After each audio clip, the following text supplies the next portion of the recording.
এ পর্যায়ে আলোচনা নিয়ে আসছেন হজরত মাওলানা আবুল হাশেম মোল্লা, সেক্রেটারি ওলামা বিভাগ, নাঙ্গলকোট উপজেলা ও খতিব গুফিবাগ রেলওয়ে ব্যারেক জামে মসজিদ ঢাকা, আরবি প্রভাষক ঢালুয়া আলী মাদ্রাসা। হজরতকে ওনার মূল্যবান আলোচনা করার জন্য অনুরোধ করছি। আসসালামু আলাইকুম ওয়া রাহমাতুল্লাহি ওয়া বারাকাতুহু। আউযু বিল্লাহি মিনাশ শাইতানির রাজিম। বিসমিল্লাহির রহমানির রহিম। আলহামদুলিল্লাহি রাব্বিল আলামিন ওয়াসসালাতু ওয়াসসালামু আলান নাবিয়িল আমিন ওয়া আলা আলিহি ওয়া আসহাবিহি আজমাইন।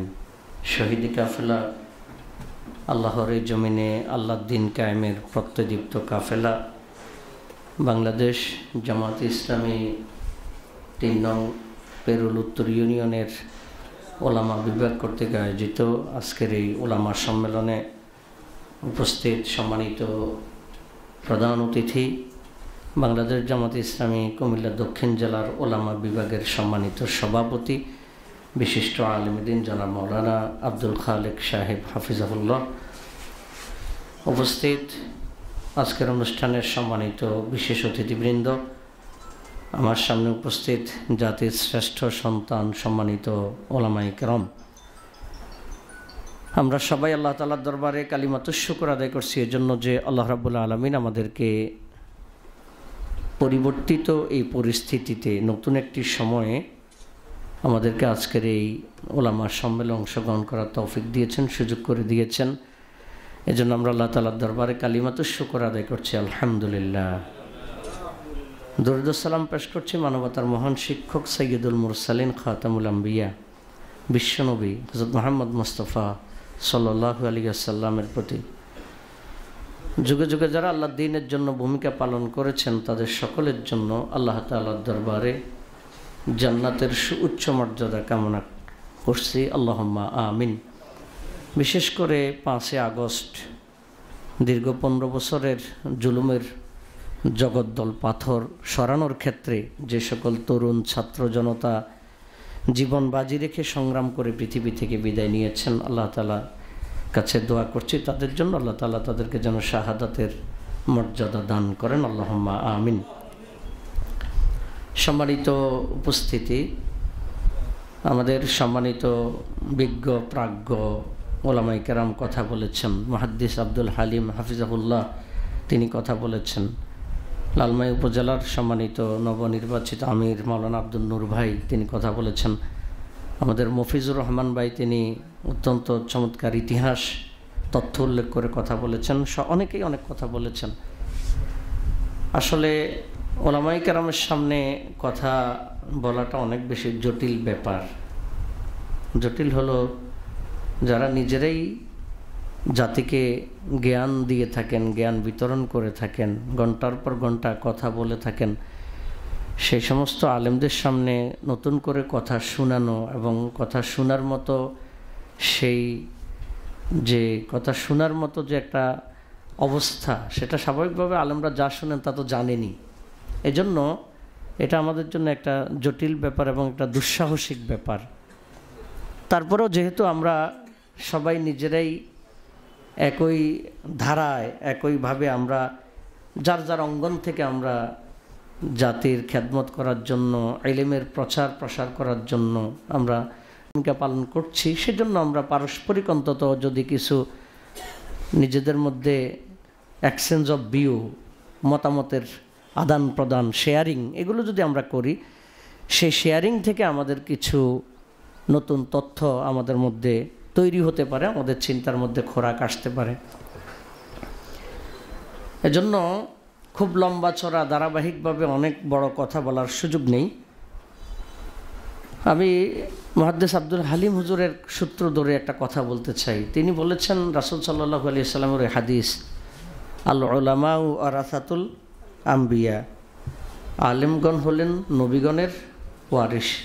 ওলামা, ওলামা শব্দটার যেভাবে মানে এটা কোনো আলেম শব্দ থেকে না, এটা হলো আলিম শব্দ থেকে। আলিম শব্দটা হলো মুবালাগা, এটার মধ্যে আধিক্যতা পাওয়া যায়, এটার মধ্যে আধিক্যতা পাওয়া যায়। অর্থাৎ স্বাভাবিকভাবে আলেম আর আলিম দুইটার শব্দের মধ্যে পার্থক্য আছে।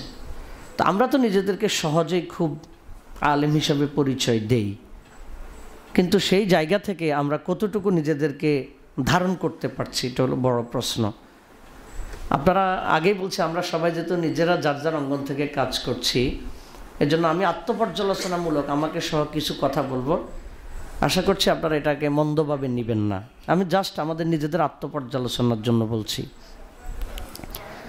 বাংলাদেশের আপনি হাজার হাজার আলেম পাবেন, আমি আগে বলছি কথাটা নেগেটিভভাবে নেবেন না।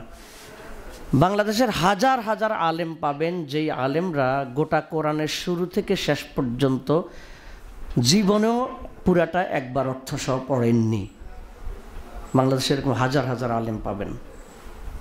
অন্য সব বাদ, গোটা কোরআনের অর্থটা একবার অন্তত পুরাটা পড়েননি, হাজার হাজার আলেম পাওয়া যাবে। আমি জানি না আপনারা আমার কথাকে কিভাবে নিচ্ছেন, আপনারা কি আমার সাথে একমত হবেন? এই জায়গায় তো আমাদের মানে আর কি বলার থাকে, মানে আর বলার থাকে কি? আমরা যারা কামিল পাশ করেছি সেখানে আমাদের নবম দশমের মধ্যে সূরা বাকারা, সূরা আল ইমরান, আলিমের মধ্যে সূরা নিসা থেকে সূরা ইয়া পর্যন্ত, তাওবা পর্যন্ত, তাও এখান থেকে আমরা কি পড়ি, আমাদের অবস্থাটা কেমন? আমি আগে বলছি পর্যালোচনামূলক কথা বলবো। আমাদের এক ওস্তাদ খুব আক্ষেপ করে বলছেন, এটা একটা গল্পের মতো করে তিনি বলেছেন। তিনি বললেন যে একজনকে জিজ্ঞেস করা হলো মারফুয়াত কত প্রকার। ছাত্র বলতেছে, হুজুর আপনি যে আমাকে মারফুয়াত কত প্রকার এটা জিজ্ঞাসা করেছেন, আগে আমাকে জিজ্ঞেস করা উচিত আপনার আমি কি জোর সালের পরীক্ষার্থী নাকি বেজোর সালের পরীক্ষার্থী। কারণ জোর সালের পরীক্ষার্থী আমি ছিলাম, ওইটার মধ্যে মানসুবাত কমন ছিল, এটার মধ্যে মারফুয়াত কমন ছিল না। আপনারা যারা শিক্ষকতার সাথে সম্পৃক্ত আপনারা খুব জানেন, অথবা আমরা যারা নিজেরা ছাত্র ছিলাম আমরা জানি, খুব ভয়ঙ্কর ব্যাপার। যেই পরীক্ষার যে আয়াতগুলো গত বছর পরীক্ষায় চলে এসেছে, আমি চ্যালেঞ্জ করে বলবো, এবং আপনারা আমরা যারা শিক্ষক আছে আমাদেরও একই দশা, আমাদেরও একই অবস্থা। 2024 সালে দাখিল আলিম পরীক্ষায় কোরআনের যেই অংশটুকু পরীক্ষায় চলে এসেছে, 2025 সালের পরীক্ষার্থীটা সেই অংশটুকু জীবনেও পড়ে না, কখনো পড়ে না, তারা শিক্ষকও পড়ায় না, পড়ার দরকার নাই। এটা 24 সালে চলে এসেছে, এটা 25 আর আসবে না। কত ডেঞ্জারাস! আল্লাহ তাআলা কোরআন নাজিল করেছে 24 সাল আর 25 সাল বাছাই করে। এটা সিলেবাসের মধ্যে যুক্ত করা হয়েছে 24 সাল আর 25 সাল বাছাই করার জন্য। এটা তো সিলেবাসের মধ্যে যুক্ত করা হয়েছে আমি এলেম হাসিল করবো, এলেম অর্জন করব। আমার কথাটা আগে বলছি, খারাপভাবে নেবেন না। আমি বলছি যে আলেমদের বিশাল একটা অংশ গোটা কোরআন টপ টু বটম একবার অর্থসহ পড়েনি। এখানে যদি আমরা নিজেদেরকে পর্যালোচনা করি, আমরা এখানে যারা আছি আমরা নিজেদেরকে প্রশ্ন করি, রেজাল্ট চলে আসবে, রেজাল্ট চলে আসবে। আমার কথা কি কষ্ট পাচ্ছেন আপনারা? খুবই অ্যালার্মিং, খুবই মানে আত্মপর্যালোচনামূলক। আমি আরো কয়েকটা বলবো। আমি জানি কামিল পাশ মাওলানা, আপনারা মন্দভাবে নেবেন না, আমি কামিল পাশ মাওলানা, আলিম ফাজিল মাদ্রাসার প্রভাষক, খতিব, আমার নিজের জানা মাসে 30 দিনের মধ্যে তাকে 5 দিনও ফজরের নামাজে মসজিদে দেখা যায় না, 5 দিনও দেখা যায় না। কামিল পাশ মাওলানা, নামাজ পড়ে না, আমি এটা বলছি না, নামাজ পড়ে, কিন্তু মাসে 30 দিনের মধ্যে 5 দিনও ফজরের নামাজে মসজিদে আসে না, কামিল পাশ, খতিব, প্রভাষক। কিভাবে এই জাতির পরিবর্তন হবে? এই জাতির পরিবর্তনটা হবে কিভাবে? আমরা যে সাধারণ মানুষদের উপর সব দোষ চাপাইয়া দিই। আমি আগে বলছি, আমাকে মাফ করবেন আল্লাহর রাস্তায়, আমি আত্মপর্যালোচনামূলক কথা বলছি। আমরা যে সব কিছু সাধারণ মানুষদের উপর চাপিয়ে দিই, আমাদেরও তো বড় দুর্গতি, বড় দুর্বলতা আমাদের। মাওলানা মতিউর রহমান নিজামী সাহেব তিনি যখন মন্ত্রী ছিলেন, তিনি বলেছিলেন মন্ত্রী থাকা অবস্থায় আলেম হিসাবে আলেমদেরকে সম্মানিত করার জন্য সরকারের বিভিন্ন দায় দায়িত্ব প্রজেক্ট ইচ্ছা করেই আমরা দেখে দেখে আলেমদের হাতে দিতাম, যাতে আলেমদের সামাজিকভাবে একটু মর্যাদা বাড়ে, আলেমরা যাতে সামাজিকভাবে একটু মানে সামাজিক কাজের মাধ্যমে তারা যাতে দাওয়াতি কাজের একটা পরিবেশ তৈরি হয়, অর্থাৎ জেনারেল জনগণের সাথে যাতে আলেমদের সমান তালে একটা যাতে মূল্যায়ন হয়। আমি নিজে ছিলাম মাওলানা নিজামী সেই প্রোগ্রামে, তিনি বলেছেন, বলছে তোমাদেরকে বললে তোমরা আশ্চর্য হয়ে যাবে, আমি নাম বলবো না, যাদেরকে আস্থা এবং বিশ্বাস করে দায়িত্ব দিয়েছি অনেক আলেম সে দায়িত্বের খেয়ানত করেছে। আমাদেরকে বলেছে, আমাদের প্রোগ্রাম বলেছে আলেমগণ দায়িত্বের খেয়ানত করেছে। কামিল মাদ্রাসার প্রিন্সিপাল তার বাউসার নিয়ে জালিয়াতি করে, খারাপভাবে নেবেন না কেউ। তাহলে জাতির পরিবর্তন হবে কিভাবে? কিভাবে পরিবর্তন হবে জাতির? এই জায়গার মধ্যে আমরা মনে করি আমাদের নিজেদের কি হওয়া লাগবে, পরিবর্তন হওয়া লাগবে, আমাদের নিজেদের পরিবর্তন হওয়া লাগবে, আমাদেরকে অন্য কেউ পরিবর্তন করে দিবে না। আল্লাহ তাআলা 13 নম্বর সূরা রাদের 11 নম্বর আয়াতে বলছেন, ইন্নাল্লাহা লা ইউগাইয়িরু মা বিকাউমিন হাত্তা ইউগাইয়িরু মা বিআনফুসিহিম, verily Allah never change condition of a people until they change what is in themselves। আল্লাহ কোনো জাতির ভাগ্য ততক্ষণ পরিবর্তন করেন না যতক্ষণ পর্যন্ত তারা নিজেরা চেষ্টা না করে। Right is not given but it is taken by force. অধিকার দেয়া হয় না, অধিকার আদায় করে নিতে হয়। আল্লামা সাইদি সাহেবের মতো মানুষ যখন কথা বলতেন, ডক্টর, ইঞ্জিনিয়ার, ব্যারিস্টার, সংসদ সদস্য, প্রধানমন্ত্রী, উপদেষ্টা সব হা করে তাকিয়ে থাকতো। কই, ওনার তো অনার্স মাস্টার্সের ডিগ্রিও নেই। সাইদি সাহেবের কামিল ছাড়া অনার্স মাস্টার্সের কোনো ডিগ্রিও নাই, ডক্টরের ডিগ্রিও নাই। কেন একজন মানুষ কথা বলতেন এভাবে? প্রধানমন্ত্রী পর্যন্ত, বিরোধী দলের নেতা নেত্রী পর্যন্ত, বড় বড় মানে একেবারে অত্যন্ত হাই প্রোফাইলের লোকজন পর্যন্ত, সচিব, উপসচিব, এমন পর্যায়ের লোক পর্যন্ত হা করে থাকতেন। কেন তাকে সমীহ করতে বাধ্য হতেন? এই সমীহ করার বাধ্য হওয়াটা তিনি কারো থেকে খুঁজে নেননি, বরং নিজের যোগ্যতার মাধ্যমে সেটা আদায় করে নিয়েছেন। কোথায় আমরা সেটা? আমাদের আব্দুল আলী হুজুর অত্যন্ত দুঃখ করে বলেছেন, খুব দুঃখ করে বলেছেন, 8টায় কি আলেমরা আসে? খুব দুঃখ করে বলেছেন, 8টায় কি আলেমরা আসে? তখন ওনাকে জবাব দিয়ে হলো, গরুর গোশত আর যদি হাদিয়া কিছু থাকে রাতের 3টায়ও আসে। এটাই বাস্তবতা, খারাপভাবে নেবেন না, খারাপভাবে নেবেন না। আমি আজকে ভোর 4:25 আমি মাহফিল থেকে ফেরত আসলাম, 4:25। আমি আপনাদের এখানে 10টায় টাইম ছিল, আমি তো আল্লাহর মধ্যে 10টার মধ্যে যথাসময় আসার জন্য চেষ্টা করছি। আপনারা কাছের মানুষ, আপনারা তো 11টা অনেকে আসেন নাই। কেন আপনাদেরকে যথাসময় দাওয়াত দেওয়া হয়নি? আল্লাহর ওয়াস্তে আমার কথাটাকে খারাপভাবে নেবেন না। আমি আগেই বলছি, আমি শুধুমাত্র আত্মপর্যালোচনা কিছু কথা বলতেছে। আপনারা কি রাগ করতেছেন? এই জায়গায় আমাদেরকে আসতে হবে, আমাদেরকে ট্রেন্ড আপ হতে হবে, আমাদেরকে প্রশিক্ষিত হতে হবে। আমাদের কোনো লাইবিলিটি নেই, আমাদের কোনো জবাবদিহিতা নেই। আমি কামিল মাদ্রাসার প্রিন্সিপাল, আমার আবার জবাব নিবে কে? আমি মুহাদ্দিস, আমার আবার জবাব নিবে কে? আমি সহকারী অধ্যাপক, আমারও জবাব নিবে কে? আমি 3 কমিটির সভাপতি, আমার আবার জবাব নিবে কে? কিন্তু আলহামদুলিল্লাহ জামাত ইসলামী আলেমদের জন্য, ইঞ্জিনিয়ারদের জন্য, ডাক্তারদের জন্য জামাত ইসলাম প্রত্যেকটা পেশাভিত্তিক এমনভাবে উইং তৈরি করেছে, এমনভাবে অর্গান তৈরি করেছে। আমরা দেখি আমাদের চাইতে যারা সামাজিকভাবে জ্ঞানের দিক থেকে, সামাজিক দৃষ্টিকোণ থেকে, ধরেন আমি একটা পজিশনে আছি, আমার আরেকজন ভাই সামাজিক দৃষ্টিকোণ থেকে, অর্থাৎ মানে এটা অন্যভাবে নেবেন না, আল্লাহ মাফ করুক, অহংকারের জন্য বলছি না, অর্থাৎ সামাজিকভাবে আমি কামিল পাস করছি, উনি হয়তো কামিল পাস করেনি, উনি মাত্র 6 পাস 7 পাস। আমি আমার কথা বলছি, আমরা দেখি 6-7 পাস করা মানুষরা তারা সুন্দর করে জবাব দিয়ে বসে যায়, আমাদের মতো মানুষদেরকে অনেক ক্ষেত্রে দাঁড়িয়ে থাকতে হয়। আমি তো মনে করি এটা তো জামাত ইসলামের আল্লাহর বিশাল বড় এক নিয়ামত। আমি যদি জামাত ইসলামের সাথে সম্পৃক্ত না থাকতাম, আমার মতো হুজুরে জিজ্ঞাসা করার কোনো সাহস পেত? এখন তো শুধু সাহস পায় না, আমাকে দাঁড় করে রাখি হয়। আপনার এই গ্যাপ কেন, এই দুর্বলতা কেন? জবাব দিতে হবে। আমরা দেখছি আমাদের চাইতে যারা, ওই যে বললাম 5 পাস করেছে, তিনি সবগুলো প্রশ্নের উত্তর দিয়ে তিনি পাস করে ফেলেছেন। সুবহানাল্লাহ। এই জবাবদিহিতার আওতায় আমাদেরকে আসতে হবে। পরিবর্তিত এ সময় আমাদেরকে এটা কাজে লাগাইতে হবে। আলেমদের ইজ্জতটা আমরা নিজেরা নষ্ট করছি, আমরা নিজেরাই, অন্যদের কথা বলে লাভ নাই। আমরা এই যে পরিবর্তিত সময়, যে আমরা বলছি যে কথা বলার আমরা সাহস পাইনি, পরিবেশ খারাপ ছিল, আপনারা কোনোভাবে খারাপভাবে নেবেন না। আমি ওই জুমার মধ্যে ঢাকা যেটাতে আছি 9 বছর হয়ে গেছে, বিশ্বাস করেন 9 বছর তো দূরের কথা, 9 মাস পর্যন্ত কন্টিনিউ করতে পারবো এটা আমি জীবনও ভাবি নেই, কখনো ভাবি নেই। এবং আমি সবসময় ভাবতাম যে সর্বোচ্চ 2-4 মাস। আল্লাহর রহমতে কেমনে জানি 9 বছরের মতো ওই জায়গা হয়ে গেছে। আপনারা অনেকে মনে করছেন সময় পরিবর্তন হচ্ছে না। আমি জাস্ট আপনাদের সাথে অভিজ্ঞতা শেয়ারের জন্য বলছি। 5 তারিখের আগে আর 5 তারিখের পরে 9 বছরের মধ্যে আমার কথা বলার ক্ষেত্রে এক মুহূর্তের জন্য সামান্যতম আপ অ্যান্ড ডাউন হয়নি। আমি আগে যেভাবে বলেছি একই কথা বলছি, আমার সামান্যতম চিন্তার কোনো পরিবর্তন 5 তারিখের পরে করতে হয়নি। আমার একটু করতে হয় না, ভাবতেও হয় নাই যে এখন 5 তারিখের আগে, এখন আর 5 তারিখের পরে। আমি কখনো এটা ভাবি নাই, বাবা লাগেও নাই। এবং আমার মুসল্লিরা আমাকে যথেষ্ট সাপোর্ট করেছে, আলহামদুলিল্লাহ। কেন সমস্যা কি? আপনারা মেরে ফেলবে। আমাদের সাদাত ভাই বলেছেন আলেমদেরকে বললে মামলার ভয়, তারপরে চাকরি চলে যাবে, এই হয়ে যাবে, সেই হয়ে যাবে। কেন আপনার আমার ইমান নাই?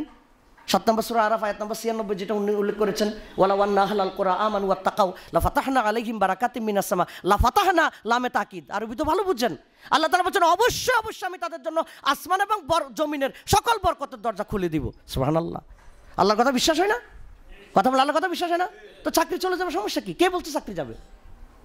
যারা চাকরি চলে যাবে যাবে মনে করে তাদের চাকরি চলে যায়, যারা মনে করে চাকরি চলে যাক তাদের চাকরি সহজে যায় না। আচ্ছা চাকরি চলে গেলে সমস্যা কি?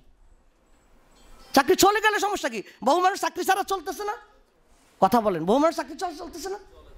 আমাদের একজন ডাক্তার ছিলেন, MBBS ডাক্তার সৈয়দ আমিরুল হক শামীম, তিনি এখন ইসলামী ছাত্র শিবিরের সদস্য ছিলেন। তিনি তার একটা কথা আমি যতদিন বেঁচে থাকি আমার মনে থাকবে। তিনি এখন নরসিংদী জেলা কি বলে যে সিভিল সার্জন, মানে পুরা জেলা হাসপাতালের প্রধান। তিনি ডক্টর সৈয়দ আমিরুল হক শামীম, তিনি একটা কথা বলেছেন। তিনি বলছেন আমরা সবাই একটা কথা বলি, ব্যক্তির চাইতে দল বড়। ব্যক্তির চাইতে বলি না আমরা, দলের চাইতে দেশ বড়, এভাবেই তো আমরা বলি। তিনি বলছেন আর একটা কথা বাকি আছে, কি? ব্যক্তির চাইতে দল বড়, দলের চাইতে দেশ বড়, দেশের চাইতে ঈমান বড়। দেশের চাইতে, কিন্তু আমরা তো এই ঘোষণা দিতে পারি না। আমরা তো এই ঘোষণা দিতে গিয়ে আমরা অনেক ক্ষেত্রে কনফিউশনে ভুগি। আমি আপনাদেরকে আমার একটা উদাহরণ দিচ্ছি। আমি এক জায়গায় একটা মাহফিলে গেলাম। মাহফিলে যাওয়ার পরে উপজেলা আওয়ামী লীগের সাংগঠনিক সম্পাদক সে সারাক্ষণ মাহফিলের মধ্যে বসা ছিল। সে খুবই ভয়ঙ্কর লোক, মানে এমন পর্যায়ের ভয়ঙ্কর লোক, সে আমাদের বাসার ভাইয়ের মতো মানুষকে একটা প্রোগ্রামে সরাসরি বাধা দিয়ে অপমানিত করে মাহফিল থেকে নামাই দিয়েছে। সে এমন পর্যায়ের লোক। তো পরে তার শরীর একটু দুর্বল হয়ে গেছে। সে একটা প্রোগ্রামে মাহফিলে আমার ইয়াতে ছিল, সে 1.5-2 ঘন্টা আলোচনা পুরাটাই শুনছে। খুবই খারাপ লোক, আমি জানি, তার ব্যাপারে শুনছি। সে আমার বক্তব্যের পরে সে বক্তব্য দিয়ে বলতেছে যে আমি আগেই শুনেছি এখানে নাকি জামাতের বক্তা আসছে, আমি কিছু বিশ্বাস করেছি, কিছু বিশ্বাস করি নাই। এখন আলোচনা আমি শুনে বুঝছি উনি আসলেই জামাতের বক্তা। বলতেছে আসলে কিসের বক্তা? জামাতের বক্তা। সে আমার পাশেই বসা ছিল। সে বলছে যখনই উনি বক্তা আমাদের বিরুদ্ধে একটা কথা বলেন, আমার মন চাইছে আমি একটু দাঁড়িয়ে যাই। আমার মন চাইছে আমি কি করে যাই? দাঁড়িয়ে যাই। বলছে উনি ওনার বক্তব্যটা বলার পরেই বলতেছে অমুক সূরার অমুক আয়াতে এই জিনিসটা আছে। বলছে তখন তার আমি দাঁড়াইতে পারি না, আয়াতে আছে আমি কি করতাম? এটা হাসির জন্য বলি নাই। আয়াতে আছে আমি কি করতাম? কোরআনে তো আছে, হাদিসে তো আছে। আমি যদি যথাযথভাবে যদি কোরআন এবং হাদিসকে যদি যথাযথভাবে উপস্থাপন করতে পারি, সেই লোক এখানে থাকলে চুপ করে তাকে সহ্য করতে হবে, নতুবা সে বেঈমান খেতাব নিয়ে এখান থেকে বের হয়ে যেতে হবে। সে কনফিডেন্স আমাদের থাকতে হবে। আল্লাহর কোরআনে তো সব বলা আছে, আল্লাহ রাসূল হাদিসের মধ্যে তো সব বলা আছে। এজন্য আমি আগে বলবো যে আমরা আমাদের নিজেদেরকে পরিবর্তন করতে চাই। আমরা কি ব্যক্তিগত রিপোর্ট রাখাতে অভ্যস্ত? অনেকে অভ্যস্ত না। জামাত ইসলামের রোকন হওয়ার জন্য একটা স্বপ্ন লালন করেন, সিদ্ধান্ত গ্রহণ করেন, জীবন পরিবর্তন হবে। রাজি আছেন ইনশাল্লাহ? আমরা যদি এই নতুন সময়টাকে যদি এই সিদ্ধান্ত নিতে পারি, আমরা মনে করি যে এই পেরুল এলাকা সহ লালমা এলাকা কথা বলবে, জনপদ কথা বলবে। নতুবা ওই যে দাদা কইছে বাইনতে দান, বাইনতে আছে ও দাদান, ওই চলতে থাকবে। এটা দিয়ে কোনো ফায়দা হবে না। আমি একবার খুব সংক্ষেপে 1-2 মিনিটের মধ্যে শেষ করে দিব ইনশাল্লাহ। না, আমার তো দেরি করে ফেলছে, আমার অন্য জায়গায় প্রোগ্রামে যাওয়া লাগবে। আলেমরা সলেহ হলে হবে না, আলেমদেরকে হতে হবে মুসলেহ। সলেহ এবং মুসলের মধ্যে পার্থক্য আছে। সলেহ মানে হলো নিজে শুধু ভালো, আর মুসলিম মানে হলো যে অন্যকে ভালো বানায়। একটা হলো লাজিম আর একটা হলো মুতাআদ্দি। আসলাহা ইউসলিহু, যে অন্যকে ভালো বানায়। তাহলে ইমাম, আলেম, খতিব তিনি শুধু সলেহ হবেন না, শুধু নিজে ভালো হবেন না, তিনি মুসলেহ হবেন। তিনি সমাজকে সংশোধন করবেন। কিন্তু সমাজ সংশোধন করার কোনো পদক্ষেপ, কোনো প্রতিক্রিয়া অথবা কোনো ধরনের প্রজেক্ট কি আমাদের হাতে আছে? আমাদের হাতে নাই, আমাদের হাতে নাই। আমাদের অনেক আলেমেরই, আচ্ছা এটা বললাম না, এটা অন্য বেশি হয়ে যাবে। তো তাহলে আমাদেরকে কি হতে হবে? মুসলেহ হতে হবে। কি হতে হবে? মুসলেহ হতে হবে। অর্থাৎ আমরা নিজেরা শুধু ভালো হবে না, আমরা অন্যদেরকে ভালো বানানোর জন্য আমাদের মধ্যে কি থাকতে হবে? উদ্যোগ থাকতে হবে। তো আমি নিজে ভালো হলেই তো আমি অন্যকে উদ্যোগ নিতে পারবো। এই যে শুধুমাত্র ইমামতির উপর নির্ভর করা, শুধুমাত্র খতিবের উপর নির্ভর করা অসুবিধা নেই, এটা একটা বড় খেদমত, অবশ্যই বড় খেদমত। এবং এটার জন্য যে আমি যে হাদিয়া পাচ্ছি, এটাও কোনো নাজায়েজ কিছু না, এটাও বৈধ। কিন্তু প্রশ্ন হলো আমি যখন এটার উপর ভরসা করে ফেলছি, তখন আপনার আমার কথা বের হতে হিসাব করে বের হয়। বলতেছে যে সুদখোর সমাজের বড় খারাপ দিক, ইন্না রিবা সাবউনা হুবা ওয়া আইসারুহা আইয়ান কাহার রাজুলা উম্মা, আইয়ান কিহার রাজুল উম্মা, সুদের রয়েছে 70 প্রকারের গুনাহ। সবচেয়ে ভয়ঙ্কর গুনাহ হলো, ভয়ঙ্কর গুনাহ বলার পরে সভাপতির দিকে চোখ পড়ছে, চোখ পড়ার পরে এবার উনি বলতেছে সবাই দুরূদ শরীফ পড়েন, আল্লাহুম্মা সাল্লি। মুহূর্তেই। হাদিস বলতে গিয়ে মুহূর্তে হাদিসের অর্ধেক থেকে আবার বলতেছে সবাই কি পড়েন, আছে নাকি নাই, কথা বলেন, এরকম আছে কিনা? আছে। মানে কাকে খুশি করতে চায়, মানে কাকে খুশি করতে চাই আমরা আসলে? তো ইমাম শাফি রাহিমাহুল্লাহর কাছে গিয়ে তার ছাত্র বলছেন ওয়াকি, ইমাম শাফি রাহিমাহুল্লাহ তার ওস্তাদ ওয়াকির কাছে গেলেন, গিয়ে বললেন শাকাউতু ইলা ওয়াকিইন আন সুই হিফজি ফাআওসানি আন তারকিল মাআসি ফাইন্নাল ইলমা নূরুম মিন নূরি ইলাহি নূরুল্লাহি লা ইউতা লিআসি। ইমাম শাফি রাহিমাহুল্লাহ বলছেন আমি আমার ওস্তাদ ওয়াকির কাছে গিয়ে বললাম, ওস্তাদ আমি তো ভুলে যাই, আমার যদি আপনি কিছু পরামর্শ দিতেন। ইমাম ওয়াকি রাহিমাহুল্লাহ বলছেন আমি তোমাকে পরামর্শ দিচ্ছি তুমি গুনাহ ছেড়ে দাও। ফাইন্নাল ইলমা নূরুম মিন নূরি ইলাহি, কারণ ইলমটা হলো আল্লাহর পক্ষ থেকে একটা নূর, নূরুল্লাহি লা ইউতা লিআসি, আল্লাহর এই নূর কোনো পাপিষ্ঠকে দেয়া হয় না, কোনো পাপিষ্ঠকে দেয়া হয় না। ইন্নামা ইয়াখশাল্লাহ মিন ইবাদিহিল উলামা, 35 নম্বর সূরা ফাতির আয়াত নম্বর 28। নিশ্চয় আলেমরাই আল্লাহকে বেশি ভয় করে। খুব খুব ক্রিটিক্যাল ব্যাপার। ইমাম গাজালি রাহিমাহুল্লাহ এই আয়াত নিয়ে চমৎকার একটা কথা বলেছেন। তিনি বলছেন আলেমরা আল্লাহকে ভয় করে। কারা ভয় করে?